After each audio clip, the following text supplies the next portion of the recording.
All right, good morning, everybody. Good morning. It is finally Friday. It is. It's a beautiful day still. Another beautiful morning here in Kentucky. Sun's rising.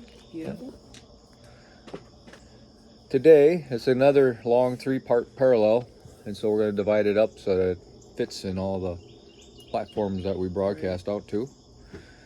It's Jesus heals a woman. Jesus heals a bleeding woman and restores a girl to life.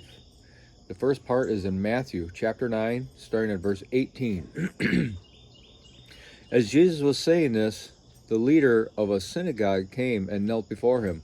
My daughter has just died, he said, but you can bring her back to life again if you just come and lay your hand on her. So Jesus and his disciples got up and went with him.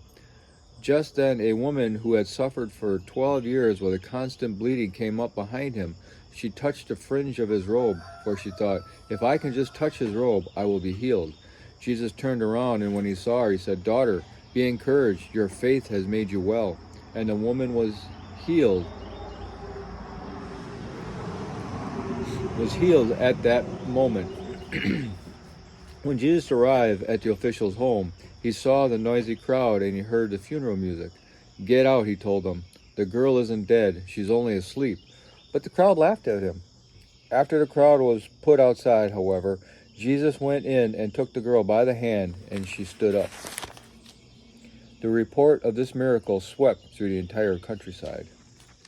Pardon our pauses, but when we have the truck go by and cars go by, we can't hear.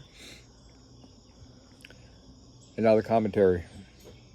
Mark and Luke say this man's name was Jairus. As leader of the synagogue, Jairus was responsible for administration, looking after the building, supervising worship, running the school on weekdays, and finding rabbis to teach on the Sabbath. This woman has suffered for 12 years with a hemorrhage, perhaps a menstrual disorder. In our times of desperation, we don't have to worry about the correct way to reach out to God. Like this woman, we can simply reach out in faith. He will respond. God changed a situation that had been a problem for years. Like the leper and the demon-possessed men. And this woman was...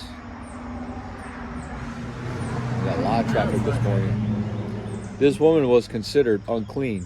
For 12 years, she too had been one of the untouchables and had not been able to lead a normal life. But Jesus changed that and restored her. Sometimes we are tempted to give up on people or situations that have not changed for many years. People can change what seems unchangeable, giving new purpose and hope. The synagogue leader didn't come to Jesus until his daughter was dead. It was too late for anyone else to help. But Jesus simply went to the girl and raised her. In our lives, Christ can make a difference when it seems too late for anyone else to help.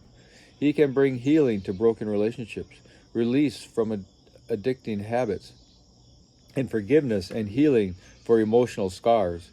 If your situation looks hopeless, remember that Christ can do the impossible.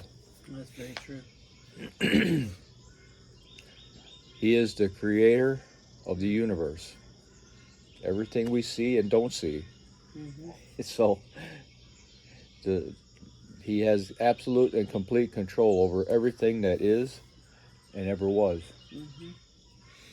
It is said in the New Testament later that he fills the whole universe in every way. Mm-hmm. So, yes, he can change anything and everything at any time. Nothing too big. Nothing too big.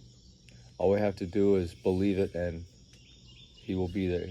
We don't necessarily have to believe that he will do it because it may not be the right thing for him to do, but we have to realize and accept and believe that he will make it better for us.